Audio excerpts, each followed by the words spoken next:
গাছতলায় বসে থাকা ইবাদতরত লোকটা খায় কি?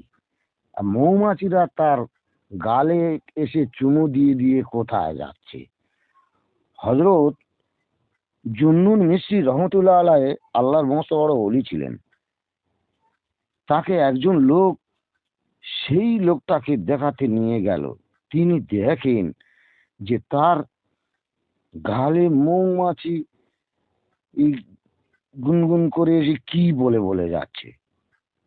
তারপরে ভাবলো এই লোকটা খায় কি। তারপরে দেখেন মৌমাছিরা মধু এনে ওই গালে দিয়ে দিয়ে যাচ্ছে, আর উনি চেটে চেটে খাচ্ছে। তারপর দেখেন গাছে একটি অন্ধ পাখি, তার চোখ দুটো নেই, সে নেমে এলো।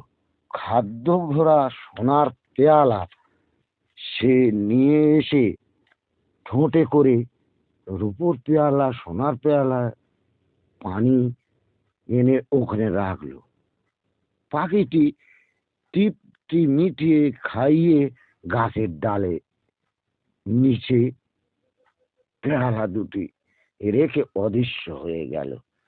তিনি বললেন, যারা আল্লাহর উপর নির্ভর করে আল্লাহ তাদের একটি পথ করে দেয়।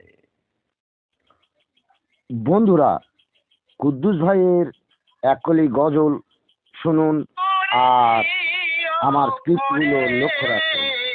আমার স্ক্রিপ্টগুলো কমেন্ট, শেয়ার ও লাইক করুন। প্রতিদিন একটি করে সুন্দর সুন্দর কাহিনী আপনারা শুনতে থাকুন।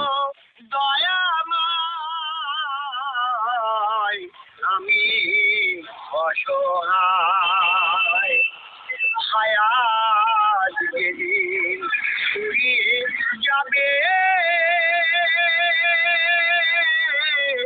মালিকুল মউত আসবে নেবে, সেদিন প্রাণ পাখি মোর উড়ে যাবে, প্রাণ পাখি মোর উড়ে যাবে, কি হবে উপায় ওগো দয়াময়।